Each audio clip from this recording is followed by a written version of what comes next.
മറ്റൊരു വീഡിയോയിലേക്ക് ഏവർക്കും സ്വാഗതം. ഇന്ന് നമ്മൾ രണ്ട് കാര്യങ്ങളാണ് ശ്രദ്ധിക്കുന്നത്. സിന്ദഗിക്ക് ചുനൗത്തിയാം എന്ന വിഷയത്തെ സംബന്ധിച്ച് ഒരു ടിപ്പണി എഴുതുകയും ഒപ്പം തന്നെ കമല നുകുർപ്പായുടെ ഹൈക്കുവുമാണ് നമ്മളിന്ന് പഠിക്കുന്നത്. ആദ്യമേ നമുക്ക് സിന്ദഗിക്ക് ചുനൗത്തിയാം വിഷയ് പർ ടിപ്പണി ലിഖി എന്ന് പറയുന്ന ആ ചോദ്യത്തിലേക്ക് പോകാം. സിന്ദഗിക്ക് ചുനൗത്തിയം ചുനൗത്തിയം എന്ന് വെച്ചാൽ വെല്ലുവിളി. സിന്ദഗിക്ക് ചുനൗത്തിയം എന്ന് വെച്ചാൽ ജീവിതത്തിൻ്റെ വെല്ലുവിളികൾ എന്ന വിഷയത്തെ കുറിച്ച് ഒരു ലേഖനം എഴുതുക എന്നുള്ളതാണ് ചോദ്യം എന്നത്. നമുക്കെല്ലാവർക്കും സിന്ദഗി ചുനൗത്തിയം എന്ന് പറയുന്നത് ഒരു സാമാന്യമായ ഒരനുഭവം തന്നെയാണ്. സിന്ദഗിക്ക് ചുനൗത്തിയാം ഏക്ക് സാമാന്യ അനുഭവ ഹേ. ജീവിതത്തിൽ ഒരുപാട് തരത്തിലുള്ള ചുനൗത്തിയാം വെല്ലുവിളികൾ, പ്രയാസങ്ങൾ, ബുദ്ധിമുട്ടുകൾ, ചുനൗത്തികൾ ആത്തി ഹേ. ജീവൻ മേ കई तरह की ചുനൗത്തിയാം ആത്തി ഹേ. ഏതൊക്കെ തരേ ജിസ്മേം അതിൽ കുറച്ചൊന്നും വ്യക്തിഗതമായിരിക്കാം, തോ കുച്ച് സാമാജിക, തോ അങ്ങനെ ചിലതാണെങ്കിൽ ബാഹരി പുറമേ ഉള്ളത്. അപ്പോൾ കുച്ച് വ്യക്തിഗത ഹോത്തേ ഹേ, തോ കുച്ച് സാമാജിക ഹേ, യാ കുച്ച് ബാഹരി ഹേ. ഈ വ്യക്തിഗതമായ ചുനൗത്തിയാം എന്ന് പറഞ്ഞാൽ എന്തൊക്കെയാണ്? വ്യക്തിഗത ചുനൗത്തിയാം ജൈസെ സ്വാസ്ഥ്യ സമസ്യയായി ആരോഗ്യ സംബന്ധമായ പ്രശ്നങ്ങൾ വ്യക്തിഗത വെല്ലുവിളിയാണ്. അതുപോലെ ദിസ്തേമയും ദരാരവും ബന്ധുമിത്രാദികൾ തമ്മിലുള്ളത് അവർ ആർथिക കഠിനായിയാം ധനപരമായ വിഷമതകൾ എന്നൊക്കെ പറയുന്നത് ഏത് തരത്തിലുള്ള വെല്ലുവിളിയാണ്? വ്യക്തിഗത രണ്ടാമത് പറഞ്ഞതാണ് സാമൂഹ്യപരമായ വെല്ലുവിളികൾ, സാമാജിക ചുനൗത്തിയാം. എന്താണ് സാമാജിക ചുനൗത്തിയം എന്നൊക്കെ പറഞ്ഞാൽ എന്താണ്? ജൈസേക്ക് ഭേദഭാവ് വ്യത്യാസങ്ങൾ, ജാതിപരമായാലും അല്ലെങ്കിൽ വർണ്ണവർഗമായ വ്യത്യാസങ്ങൾ, ഗരീബി ദാരിദ്ര്യങ്ങൾ, അന്യായം, നീതികേട്, ഇതൊക്കെ ഏതിനകത്തുള്ളതാണ്? സാമൂഹ്യപരമായ വെല്ലുവിളി, സാമാജിക ചുനൗത്തിയാമിനകത്തുള്ളതാണ്. നമുക്കറിയാമല്ലോ, ഏത് തരത്തിലുള്ള ചുനൗത്തിയും സ്വീകാർ കർണ പകല കദം ഹേ. നമ്മൾ മനസ്സിലാക്കേണ്ടത് ജീവിതത്തിൽ എപ്പോഴും വെല്ലുവിളികൾ വന്നുകൊണ്ടേയിരിക്കും. ഈ ചുനൗത്തിയും കോ സ്വീകാർ കർണ ഹമാര കദം ഹേ. നമ്മുടെ പകല കദം, ആദ്യത്തെ ചുവടെന്ന് പറയുന്ന വെല്ലുവിളി സ്വീകരിക്കുക എന്നുള്ളതാണ്. ഉനിയും പകച്ചാനെ ആ വെല്ലുവിളികളെ നമ്മൾ തിരിച്ചറിയണം. അവർ സമച്ച് നമ്മൾ മനസ്സിലാക്കിയും വേണം. എന്താ നിൽക്കുന്നത്? ജീവൻ എന്ന് പറയുന്നത് ജീവിതത്തിൻ്റെ ഏക ഹിസ്സാഹെ, ഒരു ഭാഗമാണ് ഈ വെല്ലുവിളികൾ എന്നത് നമ്മൾ മനസ്സിലാക്കണം. അതിനെ നമ്മൾ മനസ്സിലാക്കുകയും വേണം. പകച്ചാനെയും അവർ സമച്ചയും വേ ജീവൻ കാ ഹിസ്സാഹെ എന്ന് മനസ്സിലാക്കണം. ജബ് ആപ്കി കഠിനായിയാം ഹോത്ത, നമുക്ക് എന്തെങ്കിലും പ്രയാസങ്ങളൊക്കെ ഉണ്ടാകും, ബുദ്ധിമുട്ടുകളൊക്കെ ഉണ്ടാകുമ്പോൾ എന്ത് ചെയ്യണം? അപ്പനേഹി പരിവാർ യാ സലാകാരും സെ മദതു മാങ്കെ. നമുക്ക് ഇത്തരം വെല്ലുവിളികൾ ഉണ്ടാകുന്ന സമയത്ത് നമ്മൾ എന്ത് ചെയ്ത് ജബ് കഠിനായിയാം കൊച്ചു കഠിനായിയാം ഹോക. ആ കഠിനായികൾ ഉണ്ടാകുമ്പോൾ നമ്മൾ എന്ത് ചെയ്യണം? അപ്പനേഹി പരിവാർ, നമ്മുടെ കുടുംബത്തിൻ്റെയോ അല്ലെങ്കിൽ സലാഹകാരും, നമ്മുടെ ഉപദേശകർ, ഉപദേശകരെന്നുള്ളതിന് വാക്കാണ് സലാഹകാരൻ്റെ മദത്, ആ സഹായം നമ്മൾ ആവശ്യപ്പെടണം. അപ്പോൾ ചുനൗത്തിയും നിപട്ടാനെ കെ ലിയെ പ്രയാസ് കർനെ കി സരൂരത്ത്. ചുനൗത്തിയും സെ നിപട്ടാനെ കെ ലിയെ, ചുനൗത്തികളിൽ നിന്നും നമ്മൾ അത് ഒഴിവാക്കാൻ വേണ്ടി പ്രയാസ് കർണേക്ക് സരൂരത്ത് ഹോത്തി, നമ്മൾ പരിശ്രമിക്കേണ്ടതാണ്. വെല്ലുവിളികൾ വരാതിരിക്കാൻ അല്ലെങ്കിൽ വെല്ലുവിളികൾ ഒഴിവാക്കാൻ വേണ്ടി ചുനൗത്തിയും സെ നിപട്ടാനെ കെ ലിയെ പ്രയാസ് കർണേക്ക് സരൂരത്ത് ഹോത്തി ഹേ. അതുകൊണ്ട് അപ്പനെ എന്ത് ചെയ്യിക്കണം? താക്കത്ത് ഔർ കംസോരിയും കോ പകച്ചാനിയും, നമ്മുടെ താക്കത്ത്, നമ്മുടെ ശക്തി എന്താണെന്ന് നമ്മൾ അറിയണം. നമ്മുടെ കംസോരിയം, ബലഹീനതകൾ എന്തൊക്കെയാണെന്ന് നമ്മൾ പകച്ചാനിയെ നമ്മൾ തിരിച്ചറിയണം. ഇങ്ങനെ തിരിച്ചറിഞ്ഞു കഴിഞ്ഞാൽ അപ്പനെ ലക്ഷ്യവും കോ പ്രാപ്ത് കർണേ കെ ലിയെ ആത്മവിശ്വാസ് ബെടിന പോകാം. നമുക്കെന്തുണ്ടാകും? നമ്മുടെ ആത്മവിശ്വാസം വർദ്ധിക്കും. അപ്പോൾ നമ്മൾ എന്ത് ചെയ്യണം? നമ്മൾ തീർച്ചയായിട്ടും നമ്മുടെ താക്കത്ത്, ശക്തികളും നമ്മുടെ കംസോരികളും ഒക്കെ മനസ്സിലാക്കി, ബലഹീനതകളും ഒക്കെ മനസ്സിലാക്കി അപ്പനെ ലക്ഷ്യക്കോ പ്രാപ്തി കർണിക്കൽ, നമ്മുടെ ലക്ഷ്യത്തിലെത്തിച്ചേരാൻ വേണ്ടിയിട്ട് ആത്മവിശ്വാസക്കോ ബിടാനാച്ചാക്കി എന്ത് വർദ്ധിപ്പിക്കണം? ആത്മവിശ്വാസം തീർച്ചയായിട്ടും വർദ്ധിപ്പിക്കണം. നിങ്ങൾക്ക് ഈ സിന്ദഗിക്ക് ചുനൗത്തിയാം എന്നതിനെക്കുറിച്ച് മനസ്സിലായി കാണും എന്ന് വിചാരിക്കുന്നു. അടുത്തതായിട്ടെന്ന് പറയുന്നത് നമ്മുടെ കമല നുകുർപ്പായുടെ ഒരു ഹൈക്കുവാണ് പറഞ്ഞിരിക്കുന്നത്. അതെന്താണെന്ന് നമുക്ക് നോക്കാം.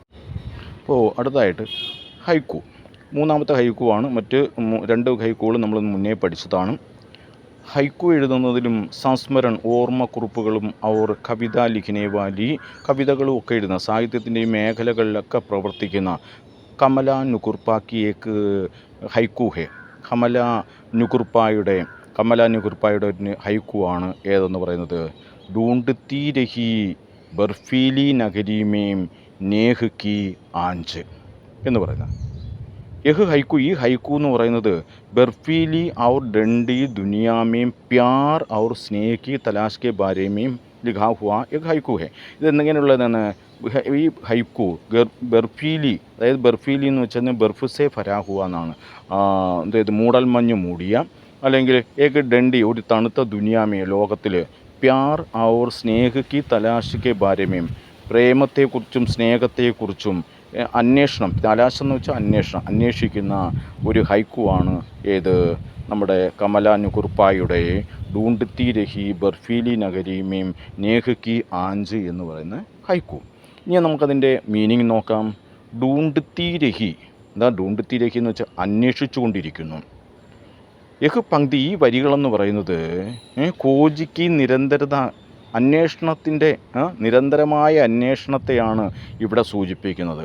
കവിയത്രി എന്ത് ചെയ്യുകയാണ്, ലഗാത്താർ തുടർച്ചയായിട്ട് പ്യാർ ഔർ സ്നേഹ് കി തലാഷ് മേ ഹെ, എന്തന്വേഷിക്കുകയാണ്, പ്യാർ സ്നേഹം, സ്നേഹ് കി തലാഷ് മേ ഹെ ജോയ്ക്ക് ലംബേ സമയത്തൊക്കെ നീണ്ട കാലത്തോളം, അതുപോലെ തന്നെ കഠിന യാത്രാക്ക സുജാവ്യത്തി, ഒരു കഠിനമായ യാത്രയുടെ ഒരു സൂചനയാണ് ഇവിടെ നൽകുന്നത്. എന്തന്വേഷിക്കുന്ന, ഡൂണ്ട്ത്തി രഹി എന്ന് പറഞ്ഞാൽ സ്നേഹ് അയ്യാ എന്ത് ചെയ്തിരിക്കുന്ന പ്യാർ തലാഷ് മേം ഹേ എന്നാണ്. അടുത്ത ബർഫീലി നഗരി എന്ന് പറഞ്ഞാൽ എന്താണ്, യഹ് ഭാവനാത്മക രൂപ സേ ദൂർ കി ജഹ് കാ പ്രതീക് ഹെ, ഒരു ഭാവനാത്മകമായ രൂപത്തിൽ ഏതോ ഒരു വിദൂരമായ ദേശത്തിൻ്റെ ഒരു ജഹ്, ഒരു സ്ഥലത്തിൻ്റെ പ്രതീകമായിട്ടാണ് ബർഫീലി നഗരിയെ സൂചിപ്പിക്കുന്നത്.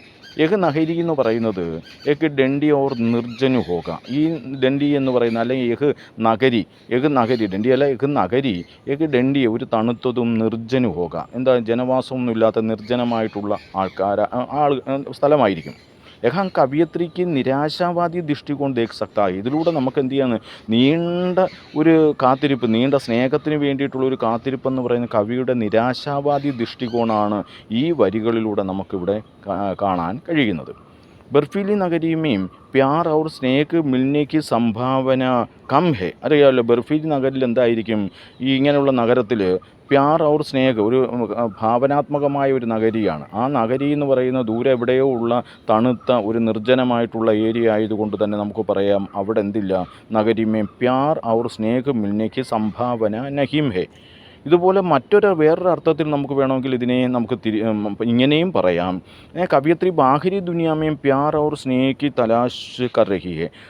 കവിയത്രി എന്ത് ചെയ്യാണ്, ബാഹിരി ദുനിയാമേം പുറം ലോകത്ത്, ഒരു പ്രദേശത്ത് സ്നേഹം അന്വേഷിക്കാം, തലാഷ് കർ രഹി, ലേക്കിൻ ഷായത് ഉസേ അപ്പനെ ഭീതർക്കോ ഡൂണ്ടിനാ ഹോക്ക, എന്നാൽ എന്ത് ചെയ്യണം, ഉസേ അവർക്ക് നോക്കേണ്ടത് എവിടെയാണ്, ഈ സ്നേഹവും ഈ പ്യാറും ഒക്കെ നോക്കേണ്ടതാണ് ബാഹിരി ദുനിയായിലല്ല നോക്കേണ്ടത്, എങ്ങോട്ട് തന്നെയാണ് നോക്കേണ്ടത്, തൻ്റെ ഉള്ളിലേക്ക് തന്നെയാണ് നോക്കേണ്ടത് എന്ന അർത്ഥവും നമുക്ക് ഇതിനകത്ത് പറയാവുന്നതാണ്.